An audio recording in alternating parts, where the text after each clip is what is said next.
कोई भी सेंटेंस जो हमें किसी चीज़ की जानकारी देता है उसको डिक्लेरेटिव सेंटेंस कहते हैं। डिक्लेरेटिव सेंटेंस अक्सर फुल स्टॉप, जिसे हम पीरियड भी बोलते हैं, उस पर ख़त्म होता है।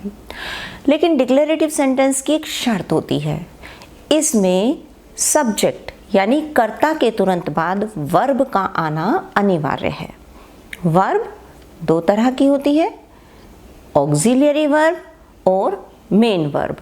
डिक्लेरेटिव सेंटेंस पॉजिटिव और नेगेटिव दोनों हो सकता है, जैसे I eat, I do not eat, I am fine, I am not fine, I like coffee, I do not like coffee, we watched TV last night, we did not watch TV last night. तो कुल मिलाकर एक बात कही गई है कि मैं खाता हूँ, मैं नहीं खाता हूँ। ये ऐसे मान लिया अदालत में कोई खड़ा हो और वकील उससे पूछ रहा हो कि हाँ भाई कैसे हुआ, कि जी ऐसे हुआ है। अच्छा खाना खाता है? हाँ जी खाना खाता हूँ। मंदिर जाता है?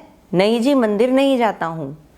तो जिस तरीके से हम किसी बात को डिक्लेयर कर देते हैं, क्लियर कर देते हैं, स्पष्ट कर देते हैं, तो किसी भी बात को सकारात्मक या नकारात्मक तरीके से क्लियर कर देना ही डिक्लेरेटिव सेंटेंस होता है।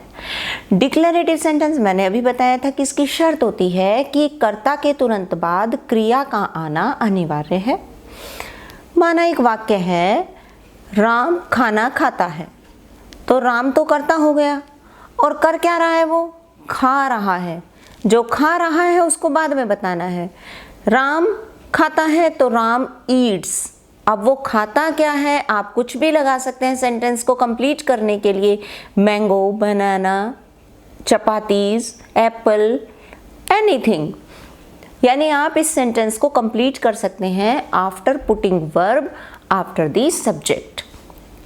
जैसे मुझे कॉफ़ी पसंद है, मैं सिर्फ इतना बोलूँगी कि मुझे पसंद है।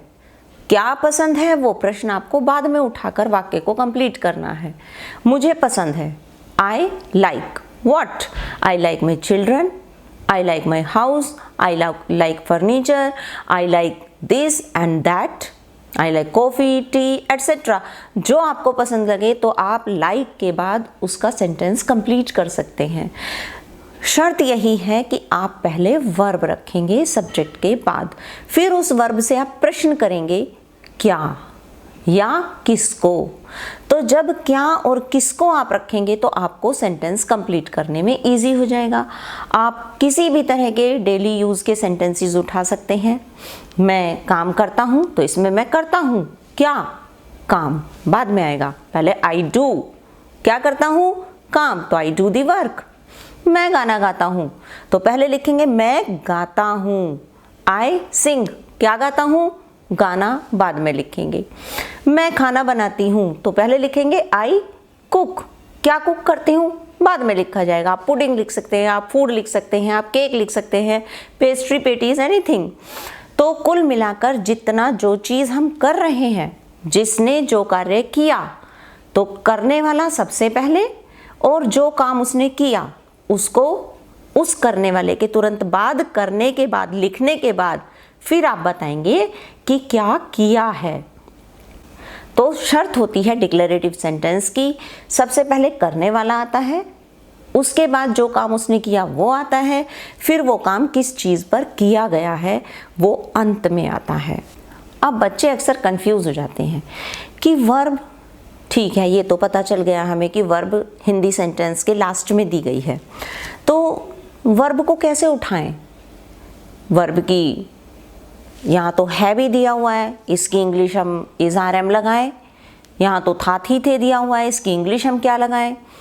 यहाँ तो चुका चुकी ये दे रखा है, काम खत्म हो चुका, ये पास्ट में लगेगा कि प्रेजेंट में लगेगा? तो बच्चे अक्सर इस चीज़ को लेकर बहुत कंफ्यूज हो जाते हैं। कहीं वो फर्स्ट फॉर्म लिख देते हैं, कहीं सेकंड फॉर्म लिख देते हैं, कहीं वो वर्ब में आईएनजी लगा देते हैं, तो नहीं पता होता कि एग्जैक्ट किस तरीके से फॉर्म्स ऑफ वर्ब और ऑक्सिलियरीज वर्ब वहाँ उन लोगों को लिखनी है। अब बात आती है ऑक्सिलियरीज वर्ब की। देखिए दो प्रकार की वर्ब होती हैं हमारे पास, एक ऑक्सिलियरी वर्ब्स और एक मेन वर्ब। कुछ सेंटेंसेस ऐसे होते हैं जो बिना ऑक्सिलियरी वर्ब्स की सहायता के नहीं बनते। तो सबसे पहले मैं यही बता दूं कि वो कौन से वाक्य होते हैं। यहाँ दो वाक्य हैं आपके सामने। एक में दिया गया है मैं तोता हूँ, और एक में दिया गया है मैं खाना खाता हूँ। अरे ये तो दोनों सेंटेंसेस ही ता पर खत्म हुए, ता हूँ, तोता हूँ, और दूसरा वाक्य खत्म हुआ है मैं खाना खाता हूँ। ये तो दोनों ही ता है, तीहे पर खत्म हो गए। तो हम क्या बनाएं? तो रूल देखना पड़ेगा। तो अब हम देखेंगे पहला सेंटेंस, मैं तोता हूँ। अब आप यह देखिए कि मैं तोता हूँ वाले वाक्य में कोई काम हो रहा है किसी के द्वारा? नहीं हो रहा। उसमें सिर्फ बताया गया है कि मैं तोता हूँ। जैसे साधारण वाक्यों में बता दिया जाता है मैं राजा हूँ, वह रानी है, यह एक जंगल है, वे आदमी हैं। इन वाक्यों में कार्य नहीं होता।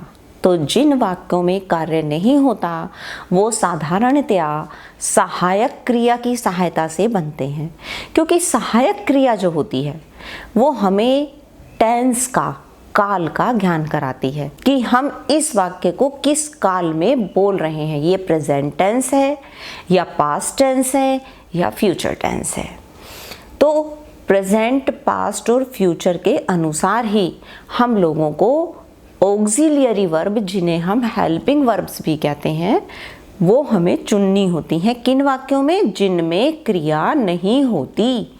मैंने ये नहीं कहा कि क्रिया वाले वाक्यों में ऑक्सिलियरीज नहीं आती, किंतु ये शर्त है उन वाक्यों की जिनमें क्रिया नहीं होती, उनमें ऑक्सिलियरीज जरूर आती हैं। कौन कौन सी आती हैं? सभी वाक्यों की ऑक्सिलियरीज आपको विस्तार पूर्वक बताई जाएंगी। इसी तरह से मैंने दूसरा वाक्य कहा था राम खाना खाता है। ये भी ता है, तीहे ते पर खत्म हुआ। इसकी इंग्लिश तो हम रामा ईट्स द फूड लिखेंगे। हमने ऊपर वाले वाक्य में तो मैं तोता हूँ, आई एम अ पैरेट, क्योंकि आई के साथ हूँ की इंग्लिश एम लग जाती है। तो मैं तोता हूँ, आई एम अ पैरेट। चलो राम खाना खाता है, इसको छोड़ देते हैं, इसको लिख देते हैं मैं मंदिर जाता हूँ। इसमें तो हूँ ही आ गया मैं के साथ। तो मैं मंदिर जाता हूँ, यहाँ मुझे बनाना होगा आई गो टू टेम्पल। अब बच्चा कंफ्यूज इस बात पर कि ऊपर वाले वाक्य में मैं और हूँ और ता हूँ पूरा आया था, नीचे वाले वाक्य में भी यही आया है कि मैं मंदिर जाता हूँ। तो ऊपर वाले वाक्य में तो आई के साथ एम आ गया, लेकिन नीचे वाले वाक्य में तो आई के साथ एम नहीं आया। यहाँ आई गो टू टेम्पल क्यों लिख दिया गया है? तो बड़ी सामान्य सी चीज़ है। देखिए ऊपर वाले वाक्य में मैं तोता हूँ कोई क्रिया नहीं हो रही, पर नीचे वाले वाक्य में क्रिया हो रही है। मैं मंदिर जाता हूँ, मेरे द्वारा एक काम हो रहा है। तो ये टेंस है। तो जिन वाक्यों में क्रिया लगती है अंत में, उन्हें अलग तरह से बनाया जाता है। जिनमें क्रिया नहीं होती है उन्हें अलग तरह से बनाया जाता है। तो ये चीज़ें तो आपको आगे से बताई ही जाएंगी, लेकिन सबसे पहले आपको ऑक्सिलियरी वर्ब्स दिखाई गई हैं। आप इन ऑक्सिलियरीज वर्ब को अच्छे से नोट कर लीजिए। ऑक्सिलियरीज यानी कि हेल्पिंग वर्ब, यानी सहायक क्रिया, जिनकी सहायता से हमको किसी काल का पता चलता है कि बोलने वाला या कार्य को करने वाला किस काल की बात कर रहा है। उसी काल के अनुसार हमें इन ऑक्सिलियरी वर्ब्स को यूज़ करना होता है वाक्य के अंदर। तो आप इन्हें नोट कर लीजिए, और ना केवल ये नोट करनी है बल्कि ये बहुत अच्छे तरीके से याद होनी चाहिए। वास्तव में अगर आप निष्ठा से इंग्लिश सीखना चाहते हैं तो सबसे पहले आप इन ऑक्सिलियरी वर्ब्स को अच्छे तरीके से नोट करके सफाई से इनको याद कर लीजिए। अक्सर पढ़ते समय आप लोगों के सामने कुछ समस्याएं आ जाती हैं।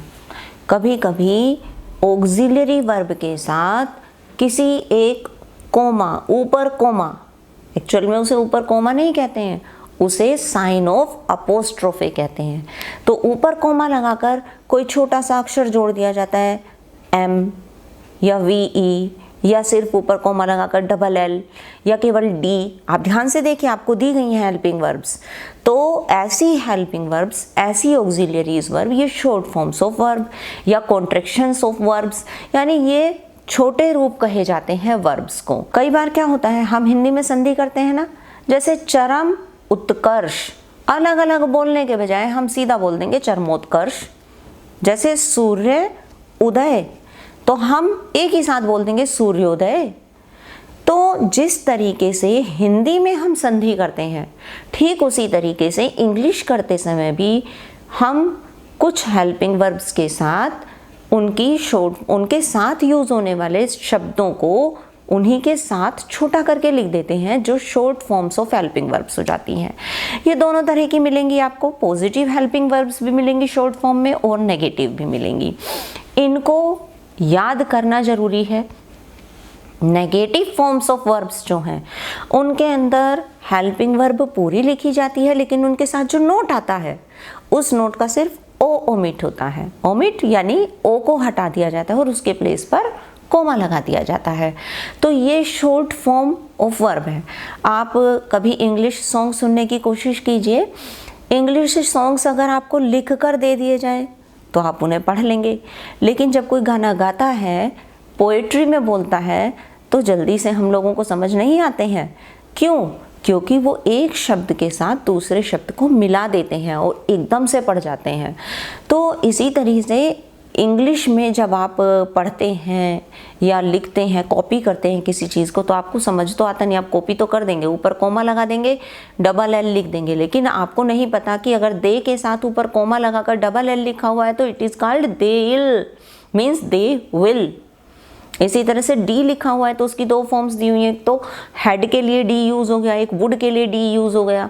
तो आप जब इसको पढ़ेंगे, इत्मीनान से बैठिए, ध्यान से पढ़िए, बार बार वीडियो को देखिए और देखिए कि कौन कौन सी हेल्पिंग वर्ब्स हैं और उनकी क्या क्या शॉर्ट फॉर्म्स बन जाती हैं और किस तरीके से उनको हमें पढ़ना है, ताकि वो फ्लुएंटली पढ़ी जाएं, हमको उन्हें पढ़ते समय कोई प्रॉब्लम ना आए, या एटलीस्ट हम उन्हें समझ तो जाएं कि लिखा क्या है। इन हेल्पिंग वर्ब्स को अपने पास नोट करके ज़रूर रख लेना, या फिर बार बार तुम लोगों को वीडियो देखनी होगी। इनको किसी ऐसी जगह लिख कर रखो कि कहीं भी इंग्लिश की रीडिंग लगाते समय या राइटिंग करते समय, कॉपी करते समय आपके सामने कोई हेल्पिंग वर्ब आ जाए तो एटलीस्ट आप उसको सही तरीके से लिख पाएँ।